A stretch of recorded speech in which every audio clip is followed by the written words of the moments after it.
Okay, so picture this. You've got a shipping container coming in, right? And it's arriving at a port in India, Gujarat to be specific. And inside, hidden among like all the regular stuff, the authorities find 500 kilograms of heroin. Wow. This is not like, a movie plot or anything. This was a real bust. Yeah. And it really kickstarted the case that we're going to be looking into today. Right. And, this case, it really highlights how complex India's fight against, like, drug trafficking is and how the line can get kind of blurry between fighting, drugs and fighting terrorism. Yeah, for sure. It's complicated. So today we're going to be unpacking this case. Okay. It's a recent Supreme Court of India case, Ankush Vipan Kapoor v. National Investigation Agency. Okay. And we've got excerpts from the actual judgment itself. Got it. As well as a briefing document that sort of summarizes like the key points and everything. Okay, cool. So we're going to try to keep it clear. All right, sounds good. So really, this case, it's about this one guy, but its impact could affect the whole nation. Absolutely. Could be a real turning point. Yeah. So let's start with Mr. Kapoor, I guess. So who is this guy? Right. And what got him into all this legal trouble in the first place? So Ankush Vipan Kapoor, he was arrested in Punjab back in 2020. Okay. And he had a lot of heroin on him. We're talking kilos here. Okay. And at first he was actually granted bail. So it seemed like just a typical drug possession case. Yeah, you would think, right? Right. Pretty open and shut. But there's obviously way more to it. There is. So what happened? Well, that's where the National Investigation Agency comes in. Okay. The NIA. And who are they exactly? They're basically India's top counterterrorism task force. Okay. You can kind of think of them as having a similar role to the FBI here in the U.S., but they're specifically focused on terrorism. Right. That's their whole thing. And they were already looking into this huge heroin smuggling operation. We were. The one from Pakistan into Gujarat. Yeah, that's the one. The one we were talking about earlier. Exactly.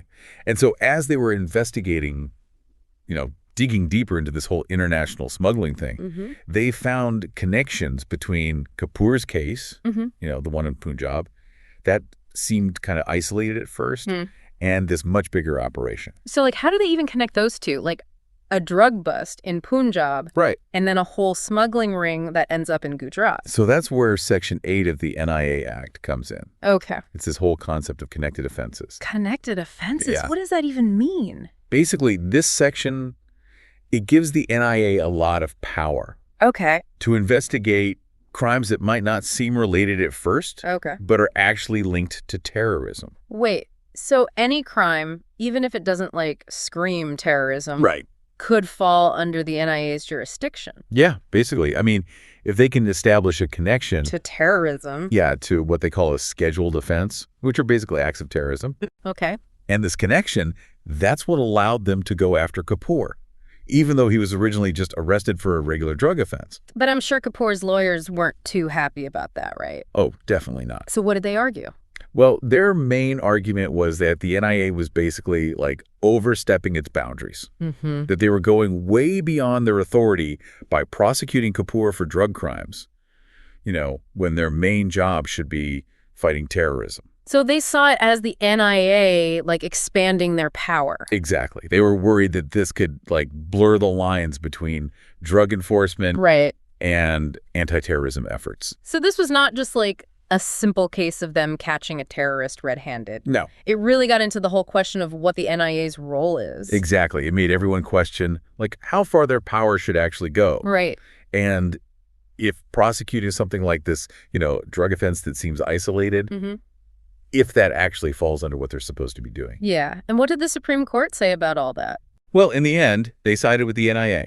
They did. They did. They looked really closely at Section 8 of the NIA Act. Okay. And they decided that the connection between Kapoor's case and that big smuggling operation. The one with the terrorism link? Yeah. They decided that connection was enough to justify the NIA being involved.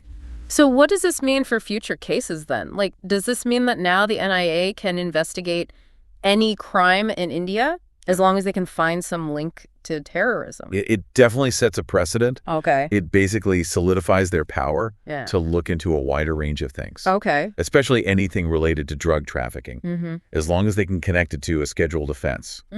those acts that are defined as terrorism under the NIA Act. That kind of raises some big questions, though, right? It does. It does. About the balance of power. Absolutely. Like, where do we draw the line between giving law enforcement the tools they need to do their job Yeah. and potentially, overstepping and infringing on people's rights? It's a tough one. Yeah. It's a really complex issue. And to be honest, there are no easy answers. Yeah, I can imagine. And the court, even though they ruled in favor of the NIA, they even recognized that there's potential for this to be misused. They did. Okay, so let's talk about that. The judgment didn't just stop at, deciding the Kapoor case, right? Right. There's a whole other section, like an epilogue. Yes. And they go beyond the legal arguments there and actually talk about the whole issue of drug abuse in India. They do. They get into it. So what do they say? Well, they express a lot of concern about how bad the drug problem is getting in India. Mm-hmm. They even cite some statistics from a report in 2019 Okay. that show just how big the problem really is, and especially the growing number of people who are addicted to opioids. Yeah, they mentioned that over 20 million people in India are using opioids. It's a lot of people. It is. And 7.7 million are already addicted. Yeah, it's a serious problem. It's crazy. And the court, they recognize that this is way bigger than just some individual struggling. Yeah. It's like drug abuse, it fuels other crimes, it puts a lot of strain on the healthcare system, It can even be a threat to national security. It's a multifaceted problem with huge consequences. So they're not just saying, drugs are bad, stop doing them. Right. They're acknowledging that it's a really complicated issue. Right. And that we need to look at it from all sides. Exactly. And they're calling for everyone to be involved in finding a solution. Yes. It's not just about law enforcement either. Yeah. The court specifically says that parents, schools, communities, even young people themselves need to actively fight against drug abuse. It's a call to action for everyone in society. That's a really interesting point. So it's not about just punishing people who are doing drugs. Right. It's about preventing it, educating people, getting communities involved. It's a much more holistic approach. It is. So how do they think we should tackle those social and psychological factors then? What are they actually recommending people do? Well, that's where the court gets even more specific. They have different recommendations for each group, Oh, wow. like parents, educators, communities, and even young people. Okay. And they outline specific things that each group can do to actually combat drug abuse. That's awesome. Let's hear it. All right, so let's start with what the court suggests parents do Okay. to protect their kids from falling into the trap of drug abuse. Well, they really emphasize the importance of creating a loving and supportive environment at home, Okay. like fostering open communication, really being involved in their kids' lives. Right. So it's not just about setting rules and telling them what to do. Right. It's about building a relationship where they feel comfortable talking about anything. Yeah, even tough stuff. Yeah. Like if they're struggling with something, even drugs. Yeah, exactly. And the court actually says, I'm quoting here, the most important yearning of children is love and affection and a sense of security emanating from parents and family. Wow, that's powerful. Yeah, they really believe that this foundation of emotional support, it can really help protect kids from being drawn to drugs. Yeah, that makes a lot of sense. Yeah. If a kid feels loved and valued at home, they're probably less likely to, look for that feeling in other places. Exactly. Or try to escape through drugs or something. Yeah, and the court goes beyond just that emotional support, too. Okay. They also encourage parents to actually talk to their kids about drugs. Okay. Don't avoid the topic, have open and honest conversations. So, equipping them with the knowledge they need to make good decisions. Yeah, exactly. Rather than just trying to keep them in the dark. Right. Because let's be real, they're going to learn about it one way or another. Exactly. It's better if it comes from a trusted source. And the court also knows, parents are busy. Yeah, of course. They've got a lot going on. So they're not saying you have to be perfect. Right. It's more about making a conscious effort Okay. to connect with your kids. Yeah. Spend time with them. Show them that you're interested in their lives. So those little everyday things. Yeah, so this really add up. Building that trust and connection. Exactly. So then shifting gears a bit, let's talk about education. Okay. The court wants schools and colleges to be more proactive. Okay. And use evidence-based approaches to drug prevention. So what does that look like? Well, they suggest moving away from those, scare tactics that just tell kids drugs are bad and that's it. Okay.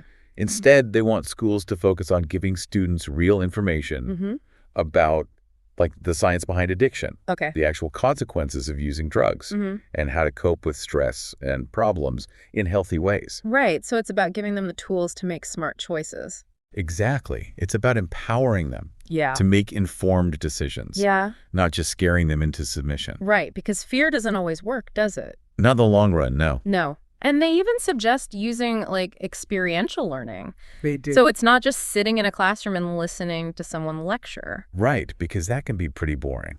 Yeah. And it might not really stick with them. Yeah. So getting them more involved, getting them to actually experience things. Yeah, make it more interactive and engaging. Yeah, I like that. And they also talk about the importance of community-based solutions, too. Right, because it's not just about what happens at home or in school. Exactly. It's about the whole community. Yeah, it takes a village. It does. It does. And the court emphasizes that everyone has a role to play. Okay. Like neighbors, community leaders, law enforcement, NGOs. Wow, that's a lot of people. It is.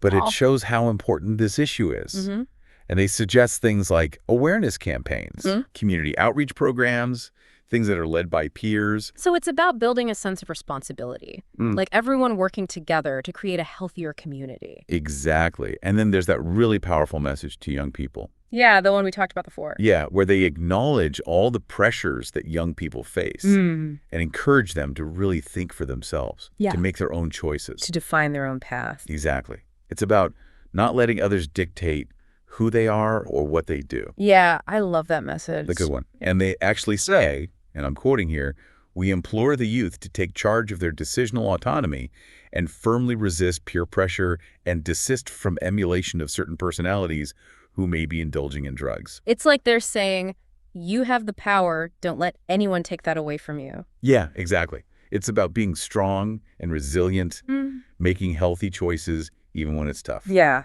And they don't just tell them what not to do. Right. They also talk about providing support for those who are already struggling because they realize that, sometimes drug use is a symptom of something deeper. Right. Like maybe they're going through a tough time Yeah. or dealing with some other issues. So it's not just about punishing them. Right. It's about offering help and support. Yeah. Treating them with compassion. Exactly. Yeah. And the court specifically calls upon the National Legal Services Authority, NLSA, Okay. and state legal authorities to help with this. So what's their role? Like, are they supposed to be arresting people or something? No, not really. Their role is more about education and awareness. Okay. The court wants them to develop programs, Okay. especially in communities that are really vulnerable to drug abuse. So it's about giving people information, Okay. connecting them with resources, making sure they know where to get help. Right. So it's about creating that safety net Yeah, exactly. for people who might be struggling. Yeah. So it's not just about punishment. It's about understanding the root causes Yeah. and providing support. Yeah.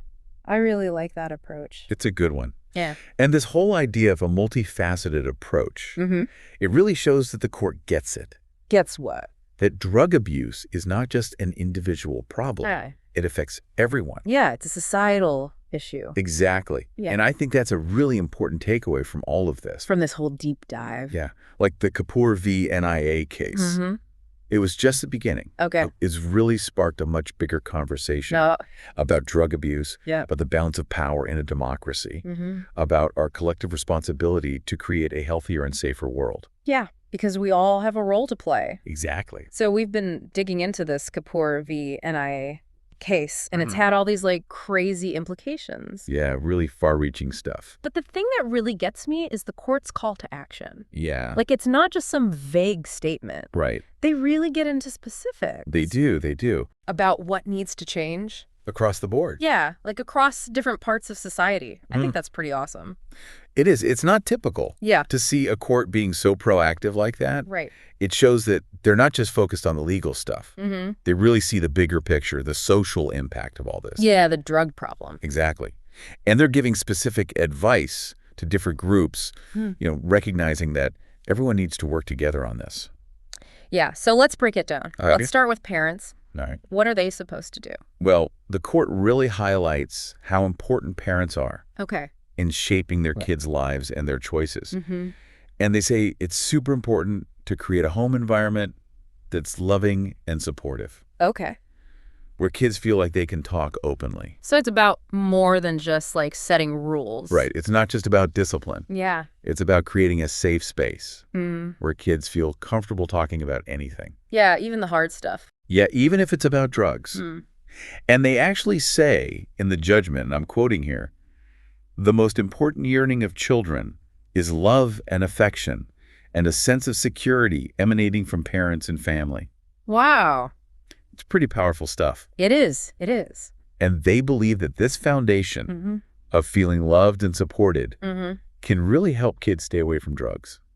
Yeah, that makes sense. Yeah. Like if a kid feels good at home, Mm-hmm. they're probably less likely to try and find that feeling somewhere else. Yeah, or escape through drugs or something. Right, exactly. And the court goes even further than that. Okay. They say parents should actually talk to their kids about drugs. Okay, so not just like avoid the topic. No, don't sweep it under the rug. Yeah. Have open, honest conversations. Mm. Give them the information they need Okay. to make good decisions. So instead of trying to like shelter them, they're equipping them with knowledge. Exactly, because they're going to learn about it eventually anyway. Yeah, for sure. So it's better if they learn it from you. Mm-hmm. Someone they trust. Yeah. And they also recognize that parents are busy. Oh, yeah, for sure. They've got a lot on their plates. Mm-hmm. So it's not about being perfect. Okay. It's about making an effort Okay. to connect with your kids, spend quality time with them, Yeah. show them you care about what's going on in their lives. So it's the little things. Yeah, the little things are huge. Yeah, they add up. They do, they do. Okay, so what about schools then? All right, so schools, education. Mm-hmm. The court wants to see a more proactive approach to drug prevention. Okay. And they want it to be based on evidence, not just like guesswork. Okay. So what does that actually look like in a classroom?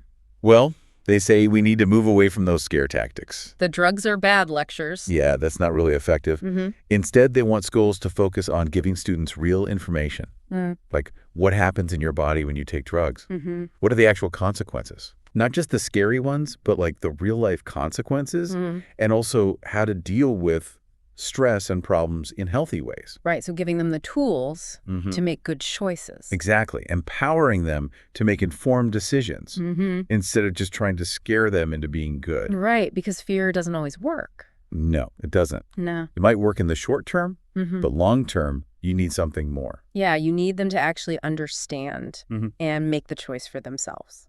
Exactly. And the court even suggests using experiential learning. Oh, yeah. So it's not just sitting in a classroom listening to a lecture. Right. Get them up and moving. Get them involved. Yeah, make it more engaging. Exactly. Make it stick. Yeah, I like that. And then there's also a big emphasis on community-based solutions. Right. So it's not just about what happens at home and at school. No, it goes beyond that. It's about the whole community. Yeah, it really takes a village. It does. It does. The court says everyone has a role to play here. Okay. Neighbors, community leaders, law enforcement, NGOs. Wow, that's a lot of people. It is. It's a big team effort. But it shows how seriously we need to take this issue. Yeah. And they suggest things like awareness campaigns, Right. outreach programs, peer-led initiatives, things like that. So it's about creating that sense of responsibility. Like we all have a stake in this. We do. We all want a healthy community. Exactly. Okay. And then there's that message for young people. Yeah, the one we talked about earlier, where they really address the pressures Yeah. that young people face today. Yeah, and they tell them to think for themselves, to not just follow the crowd. Right. Be your own person. Yeah, make your own choices. Don't let anyone tell you who to be or what to do. Yeah, I really love that part. A good message. It is. It is. And they actually say, and I'm quoting again, "We implore the youth to take charge of their decisional autonomy and firmly resist peer pressure and desist from emulation of certain personalities who may be indulging in drugs." It's like they're really giving young people permission to be strong, to stand up for themselves. Yeah, to make healthy choices. Even when it's hard. Yeah. Even when everyone else is doing something different. And they don't just focus on what not to do. Right. They also talk about supporting those who are already struggling. Yeah, because they recognize that sometimes drug use is a cry for help. Right. Like something else is going on. So it's not about judging or punishing. It's about offering help. Yeah, showing compassion. Exactly. Right. And for that, they call upon NLSA the National Legal Services Authority, Yeah. and state legal authorities. Yeah, they want them to step up and help. So what are they actually supposed to be doing? Well, it's more about education and awareness. Okay. The court wants them to create programs. Especially for communities that are more vulnerable to drug abuse. So it's about giving people information about drugs, Okay. about addiction, about treatment, about where to get help. So it's about making sure people have access to resources. Exactly. And that they know what their options are. Yeah, that they're not alone, that there's a safety net. Yeah. And all of this comes from the court's understanding that drug abuse is not just an individual's problem. Right. It affects everyone. Yeah. It's a societal problem. And that's a really big takeaway. It is. And This whole deep dive. Yeah, like the Kapoor v. NIA case, it was just the tip of the iceberg. Right. It started a much bigger conversation. About drug abuse, about individual rights and government power, Yeah.